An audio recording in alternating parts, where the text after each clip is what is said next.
歡迎來到新聞頻道，明星們很高興您訂閱了該頻道。肖戰的路透被罵上熱搜，但央視為何親自蓋章他演對了？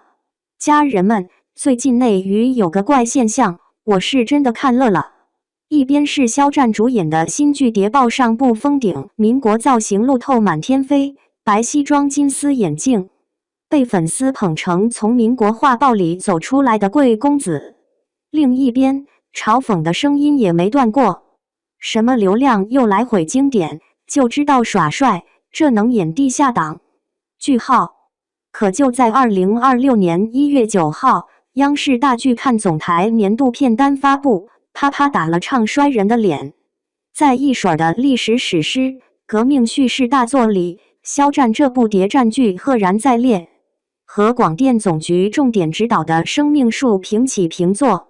央視用自己的金字招牌，給這部劇也給肖戰的角色蓋了一個最硬的章，這就有意思了。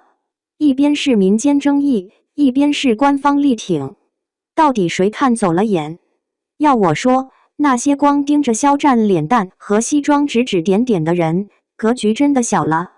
他們壓根沒看懂央視和制作方正午陽光到底在下一盤怎樣顛覆行業的大棋。第一，他們選的不是頂流，是一把正在開刃的刀，還覺得肖戰是那個靠《陳情令》吃老本的偶像。醒醒吧，看看他2025年的《藏海傳》，業內已經開始討論他從流量符號到表演藝術家的蛻變。那部劇裡，他演一個背負血海深仇、全靠腦子復仇的謀士，完全摒棄了武力耍帥。有影評人提到，他的表演已經進入了方法派的深水區，用眼神和微表情講故事。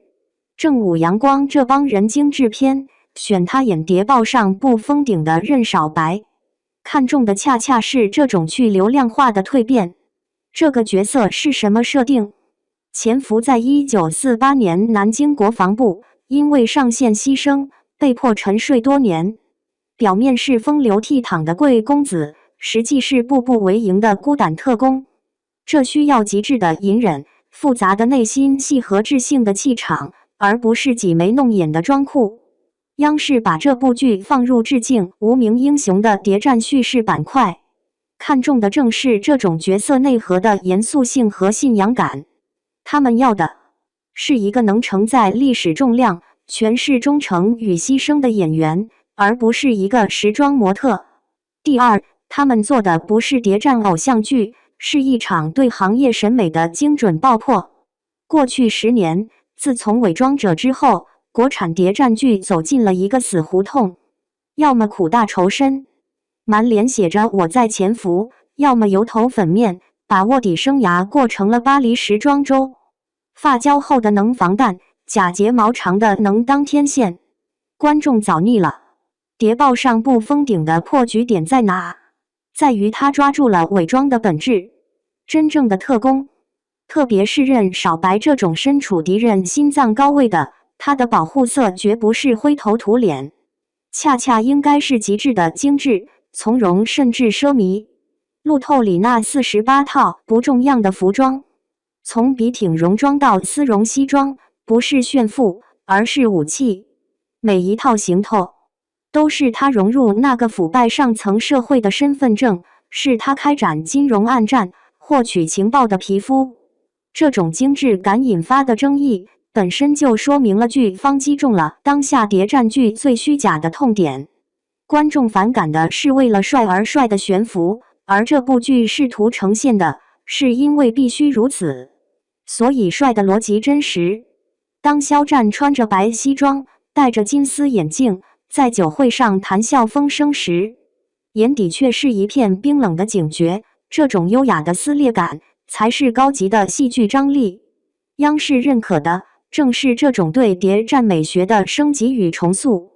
第三，這背後是一場內容價值的主權爭奪戰。不知道你們發現沒有，2026年的劇集市場風向徹底變了。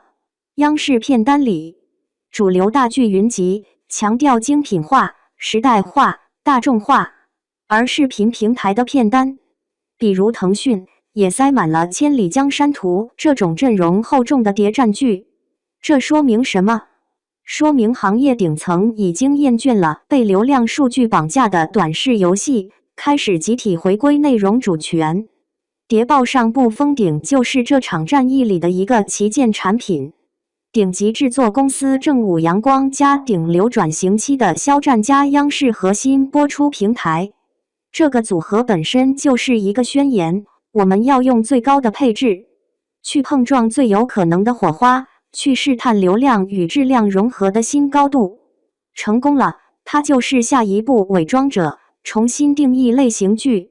即便有爭議，它所帶來的討論關於演員的突破，關於諜劇的真實，關於主流的審美也已經贏了。因為爭論本身就意味着它在打破一成不變的死水。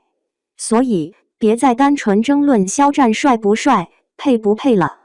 這場由央視下場撐腰的實驗，賭的從來就不是一個人的顏值，而是整個行業能否擠掉假睫毛式的泡沫，讓信仰和智商重新成為熒屏上最耀眼的主角。你覺得這次頂流加正劇的豪賭，最後贏的會是口碑，還是依舊只剩下一地話題的碎片？